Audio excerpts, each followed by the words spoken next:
This Marketplace podcast is brought to you by the Michigan Economic Development Corporation. It's long been said that you get out what you put in. If that's the case, then Planet M is the epicenter for the future of transportation and mobility. As the number one state for automotive R&D, accounting for more than 75% of nationwide spending, Michigan is also home to the largest concentration of auto-related engineers in the nation. To learn more, visit michiganbusiness.org/Planet M. Planet M, where big ideas on mobility are born. So listen, here's a thought. If the government can't get its act together policy-wise, maybe businesses can? From American Public Media, this is Marketplace.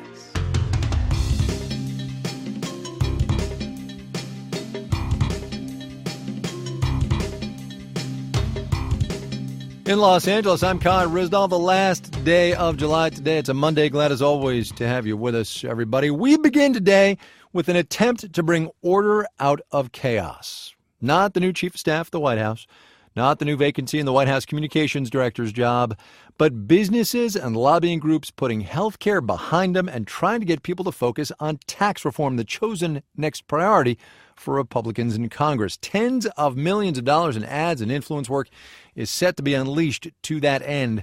Marketplace's Sabri Benishore gets us going with more on what those groups are hoping to get for their money. The on switch has been flipped at some of America's biggest conservative organizations when it comes to driving tax reform through Congress. You're going to see a major nationwide push from us, and we will not waver until the job is done. James Davis is vice president of Freedom Partners, a market-oriented advocacy group. He spoke this morning at a panel discussion on tax reform put on by Koch brothers-funded Americans for Prosperity. Conservative-leaning political groups have separately pledged millions to promote tax reform in the coming months. Tim Phillips heads Americans for Prosperity. We have no illusions about how difficult this is going to be. That's good, because it's going to be real difficult. These spending efforts are nice, but I don't think it's going to affect the politics very much. Stan Collender is with MSL Group. Congress cannot, let me repeat that, cannot simply pivot to tax reform when they get back in September. First, Congress has to figure out spending bills and the debt ceiling while trying to avoid a government shutdown. That's just for starters. Norm Ornstein is with the American Enterprise Institute. We're moving into a series of legislative snags here caused by the rules and by deep divisions in the majority party in both houses. Republicans are divided on whether the tax cuts should be offset in some way. They also disagree on what spending should be cut. Again, MSL Group's Stan Collender. Just remember, in the 80s, the last time we did comprehensive tax reform, it took 3 years. And life was a lot easier then. There was no Twitter. And that was in a world where Republicans and Democrats spoke to each other.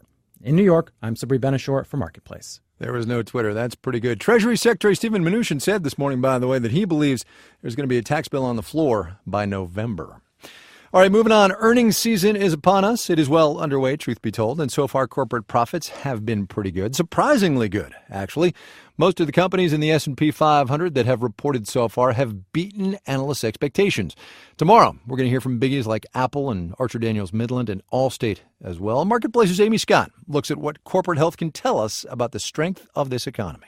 Ford, Facebook, HSBC, Samsung all had better than expected profits last quarter.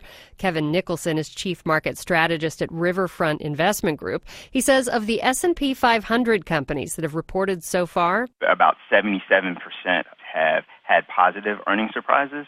And for those companies that have surprised, they have surprised on average by about 5%. Meaning they made on average 5% more money than analysts predicted. Nicholson says some of that is from companies talking down expectations amidst weak economic growth in the first part of the year. But analysts say energy companies have benefited from stabilizing oil prices, banks are profiting from rising interest rates, and Quincy Crosby, chief market strategist with Prudential Financial, says exporters are cashing in on the weaker dollar. That's helped underpin the results coming from companies that, have a good portion of their sales overseas. Eventually, those higher profits should be passed on to workers in the form of higher wages.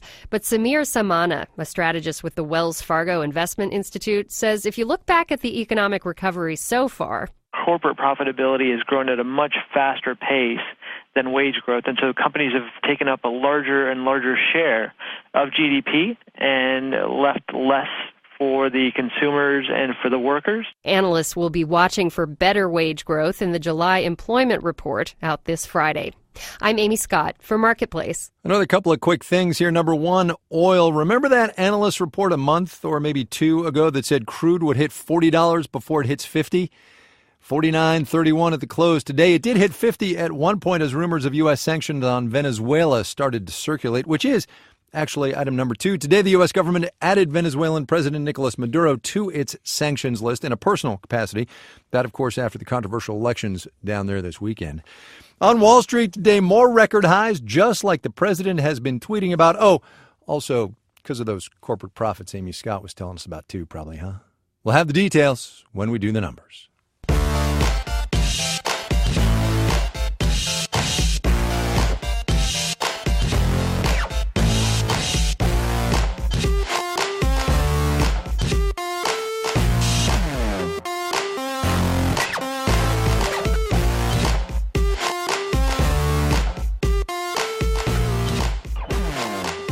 There's some internet and online access news to pass on today. Apple announced over the weekend it's pulling all major VPN services from its app store over in China. VPNs are virtual private networks. They're the go-to choice for users in China trying to get around what is called the Great Firewall over there and get to websites that would otherwise be censored by the Chinese government, Facebook, YouTube among them. That is item one. Item two is that Russia has just banned VPNs as well. Neither of those developments are good ones for companies trying to do business overseas. Marketplace's Andy Euler has that one. Alan Evans runs a company called Fat Shark. They make hardware for drones. They have a factory in Shenzhen, China, and communicate constantly. But say he wants to share a product video on YouTube. Well, regular internet users in China can't see YouTube. So Evans set up a VPN for his company. But now he's worried that data might not be safe. So the company shares files over cellular networks. The easiest way right now to work in China is to actually use mobile phones. That's meant huge data costs for everyone's cell phones. He says it's worth the cost because China has a deep need to control information. It's kind of a new form of tariff and import control that they're definitely very effectively pioneering. Adam Siegel runs the Digital and Cyberspace Policy Program at the Council on Foreign Relations. He sees a trend. More states asserting more control over access to digital content. That model's attractive to lots of countries. So Russia has been learning from China. There's a cooperative agreement on technology. I think we're going to see it continue to spread. But Andy Rothman, investment strategist at Matthews Asia, says multinational companies today need internet-based tools to function. Restricting their access runs counter to the pro-business image China wants. They know that if they were to effectively shut down communications for foreign firms, they'd be gone, and that's really not what they want. What China and now Russia want to do is to stop citizens accessing illegal content. But what's illegal there might be called critical free speech here. I'm Andy Euler for Marketplace. Herewith, a not entirely random question. Are corruption and bribery endemic to the oil and gas and mining industries? Consider this. The oil services firm Halliburton paid nearly $30 million to settle a federal case of falsifying records in a deal with Angola. The international mining giant Glencore is being investigated for paying a shady middleman on a copper mining deal in the Democratic Republic of Congo. From the Sustainability Desk, Marketplace's Scott Tong reports that it's cases like those that have independent groups suggesting the natural resource extractive sector, that's what it's called, is the most corrupt set of businesses on the planet.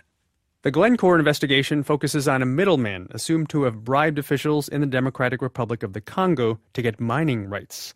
Aaron Sain of the nonprofit Natural Resource Governance Institute says a common move from the corruption playbook is to find the right intermediary. These people tend to be sort of masters of relationship building. They cozy up to the right people in government who have access to the resources. By one measure, the natural resource sector is the most corrupt in the world. A study from an international policy group known as the OECD found that in 400 bribery cases, corruption happened most often in the resource sector. UCLA political scientist Michael Ross. Corruption is incredibly hard to study. We don't know what we don't know. But I think this accords with the gut sense of many people who work in this area, that the extractive sector is where the big problem is. Lots of reasons are given as to why. The amounts of money can be staggering, often in poorer countries where the rules don't always apply. And decision-making is concentrated in a few people who can be bought, says Daniel Ballant-Curdy of the investigative group Global Witness. So presidents can easily sort of grab control over oil and mining blocks. Whereas if you take agricultural produce produced by hundreds of thousands of farmers across the country, that's intrinsically much harder to control. Today, many governments require companies to disclose their payments overseas. But the Trump administration is undoing those rules for companies listed in the U.S. I'm Scott Tong for Marketplace.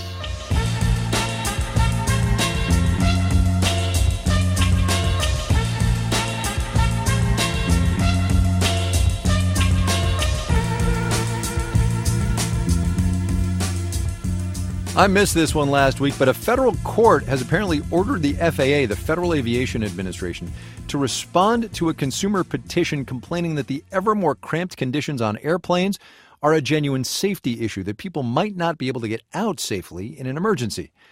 That's sort of the flip side of what's been happening in airports proper, which are getting ever bigger and more expansive, also more crowded with ever longer lines to stand in. That's bad enough for all of us, but it's especially a problem for older flyers, a group that is growing fast, but whose travel concerns are only now being heard, as Ashley Milne-Tite reports. May I have your attention, please? Midge O'Fell is sitting at an outside check-in area at LAX. She's 87 and travelling alone. She says she still enjoys flying. The worst part is the hanging around. It's hard for me to stand for any period of time. So if there's a lot of passengers and I have to wait in line, that's the hardest part. And that fatigue is just one of the things mentioned in a 2014 study about older flyers, produced for the Transportation Research Board. Others include difficulty reading signs, handling bags, and walking long distances. Jonathan Massey is a principal at Corgan, the architecture firm that wrote that report.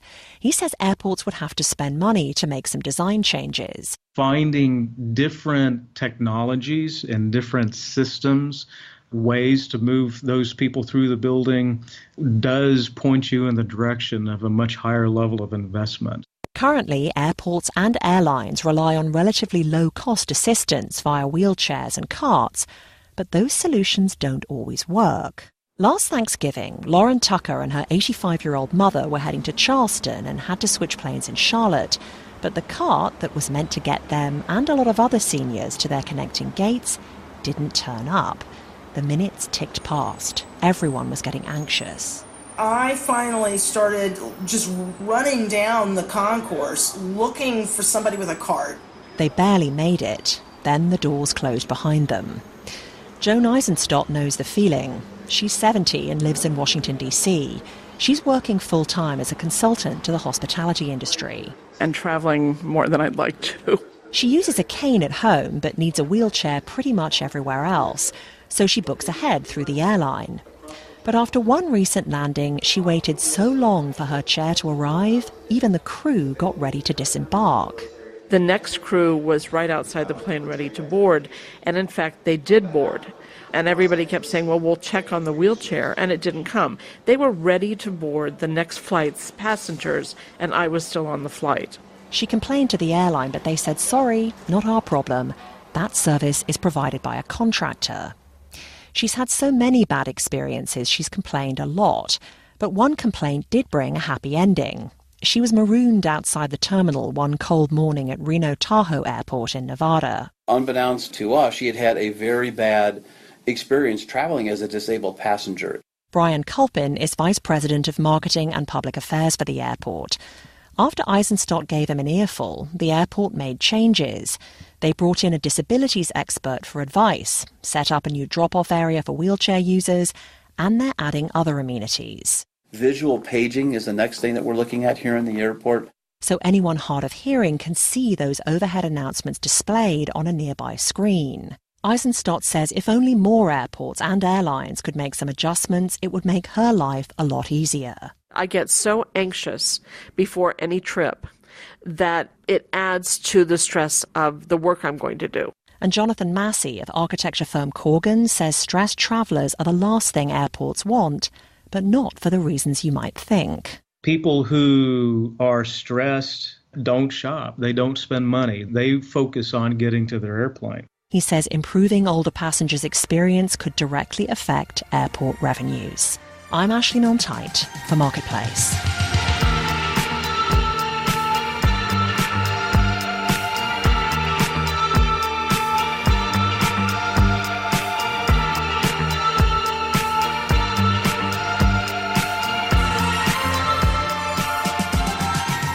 Coming up.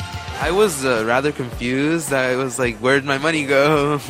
Oh, me too, man. Tax withholding, a rude awakening indeed. But first, let's do the numbers. The Dow Industrial's up 0.2%. Today, 60 points, 21,891. NASDAQ down 26, 0.4%, 63.48. The S&P 500 off a point, less than 0.1%, 24.70. That was the day. For the month, it was a beaut, I got to tell you. The Dow up 2.5%, S&P 500 up 2%, NASDAQ up 3.4%. Told you earlier about the strong earnings season we're in the middle of. That's not all good. Groupon, Weight Watchers, and Snap are all going to report in the next couple of weeks. Today, Groupon dealt 1% to the downside. Weight Watchers down 3.6%. Snap down 1%. Bond prices, well, they held steady. The yield on the 10-year T-note pretty much steady as well, 2.29%. You're listening to Marketplace. And by Allstate. A lot of people don't realize that Allstate agents are more than just insurance agents. They're small business owners who have the entrepreneurial drive to own their own business. Another thing you might not know, unlike some other business ventures, you earn equity as an Allstate agency owner with the opportunity to pass it down or someday sell. There are no franchise or royalty fees, so the money you save on fees can go directly into growing the business the way you see fit. As far as earnings go, there's no salary cap. The sky's the limit. One thing Allstate agency owners enjoy, earning repeat revenue from policy renewals, something to help grow the business. Being an Allstate agency owner may be just the opportunity you've been looking for, especially when you have the backing of a nationally recognized brand like Allstate. Be more than just an agent. Be an Allstate agency owner and earn equity in the business you build. Check out allstateagent.com/marketplace after the show to learn more about owning an Allstate agency, subject to the terms of the agency agreements. This is Marketplace. I'm Kai Ryssdal. Number one at the box office this weekend was Christopher Nolan's World War II film Dunkirk. Perhaps you've seen it. Number two was the Emoji Movie, a movie about those little pictures you use when you're texting, and billboards for which, at least the one I pass on my way to work, says meat poop. Yet another in a developing trend of Hollywood making ever more movies on sometimes thin pre-existing ideas. Intellectual property is what that's called. Alex French had a story in the New York Times Magazine this weekend called How to Make a Movie Out of Anything, Even a Mindless Phone Game. Alex, welcome to the program. Thanks for having me. When did this whole intellectual property thing start in Hollywood? You know, it's hard to say. Hollywood has always been, adapting novels or comic books for movies. They've been doing that for a long time. The trend of taking something that lacks a narrative or lacks characters has been around a little bit longer than you would think. Sort of the first example I could think of was the Clue movie, which came out around, I think around the mid-1980s. Oh, yeah. But even that movie had characters and sort of like a baseline of narrative. After that, there's not much in this category until I think it's around 2007 when Battleship pops up. In this genre, for a number of reasons, I think Battleship is sort of kind of a demonstrative example of what not to do. Which gets me to sort of this question. So how do you then account for the Battleship movie, which was terrible and barely made any money, and all the money it made was overseas, versus something like the Emoji Movie, which by all accounts is also terrible, but number two at the box office this weekend? That's sort of the secret with these movies, right, is that if you have sort of a large enough audience, sort of a large enough built-in contingency of people who are familiar with this thing and willing to spend the money on it, then it'll succeed. Also, I think with family movies, it's a little easier, right? At point of purchase, you're selling 2 or 3 tickets instead of just 1. Right, and kids' movies aren't that subject to critics' reviews, right? Because I'm going to take my kid to see, Despicable Me 3 no matter what the reviews are, right? Yeah, because I want to be left alone for 2 hours. Exactly. Right, exactly. Could you talk to me for a minute about the Fruit Ninja movie that you discuss in this piece? What is it that makes a piece of intellectual property, a mobile app game, what makes it suitable for even consideration as to turn into a movie? Really one thing, and that's just a massive built-in audience. You've got 2 billion people who know what Fruit Ninja is, and that's kind of enough. Is there a limit to this, or are we, the viewing public, condemned to good movies every now and then and a whole bunch of Fruit Ninja movies? Yeah, I think we are, as sad as it is. It's not like the studios are independent entities anymore, right? They're all owned by massive multinational corporations that have shareholders, and they don't want to take risks. If you've got something where there's big brand recognition behind it and a large built-in audience, it's just easier to make that movie and know you're going to turn a profit than a one-off original story with, actors and directors and writers presumably that nobody's ever heard of. Alex French is a contributing editor at Esquire. He's got a piece in the New York Times Magazine this past weekend about the Emoji Movie and IP and intellectual property and what we're seeing on the screens. Alex, thanks very much. Thanks for having me.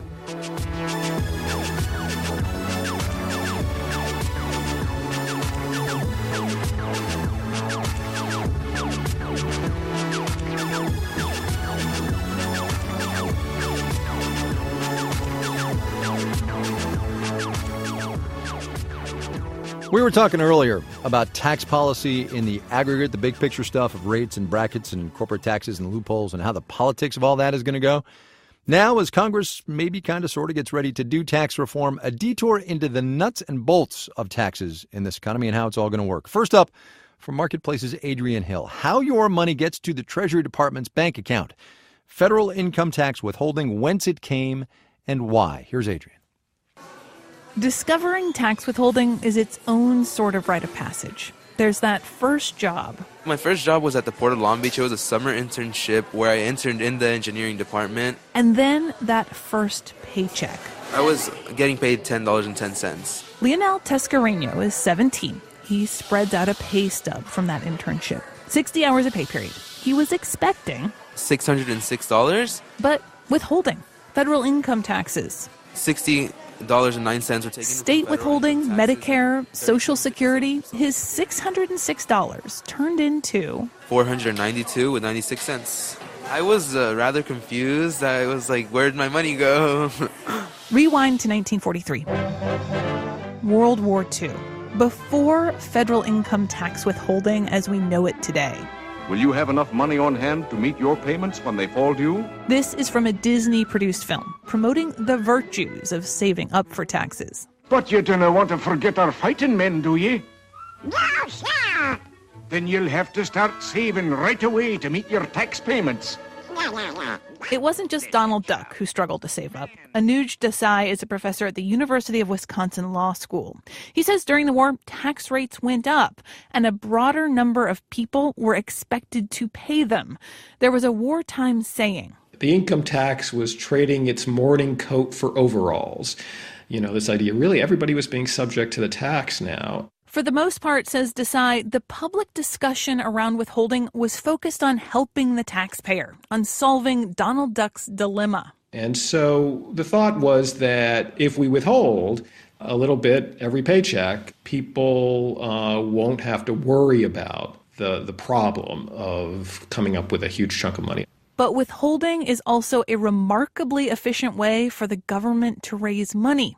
Policymakers knew that. You could never have levied the taxes that were levied during World War II without withholding. It was absolutely essential for that purpose. That's economist Milton Friedman from an interview he recorded in 2003, before his death, with the nonprofit Free to Choose Media. Friedman worked with the Treasury Department at the time withholding was introduced. Post-war, withholding stuck around, much to Friedman's chagrin. Unfortunately, once you got it installed, it's almost impossible to get rid of it. It's just too useful for the purposes of people in power. One of the things that withholding does is it encourages people to hold their citizenship cheaper and hold the government cheaper. Jonah Goldberg is a fellow at the American Enterprise Institute and senior editor at the National Review. He says withholding anesthetizes us to the actual cost of government. Sure, we feel the pain initially with that first job, but 20 plus years into my working life, and I can't tell you how much I pay in taxes each period. When you think that government is just this thing that happens and that we're not actually paying for it, but it's not coming out of our taxes, you become more and more accustomed to ever bigger government, and you think the government is spending other people's money, not your own money. He and some other conservatives would love to see it gone. But realistically, getting rid of withholding isn't going to happen anytime soon.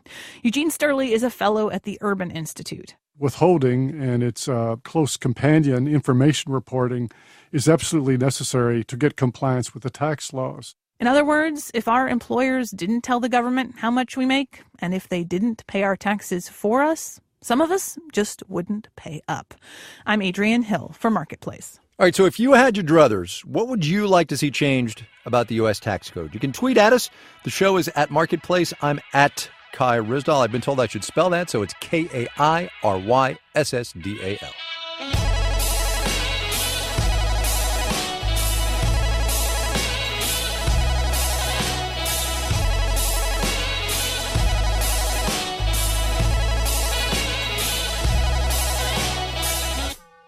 This final note on the way out today, insult to injury department. Anthony Scaramucci is the White House communications director no longer, as you know, but at least he's alive. The most recent hard copy edition of the Harvard Law School alumni directory went out just as Scaramucci got the White House gig.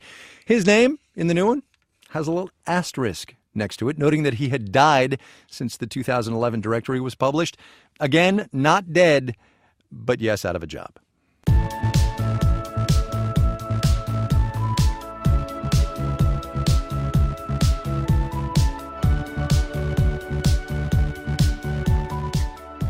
All right, we got to go. The Dow up 0.2% today, about 60 points. The S&P 500 down a point, less than 0.1%. The NASDAQ down 26 points, about 0.4%.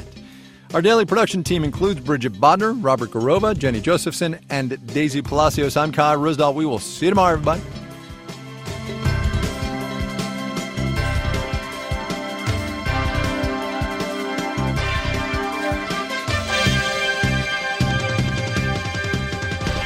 This is APM. This Marketplace podcast is brought to you by Allstate. Entrepreneurs, remember, there's more to being an Allstate agency owner than just selling insurance. It's a unique opportunity for you to build equity in the business with the opportunity to pass it down or someday sell. Be more than just an agent. Be an Allstate agency owner and earn equity in the business you build. Visit allstateagent.com today, subject to the terms of the agency agreements.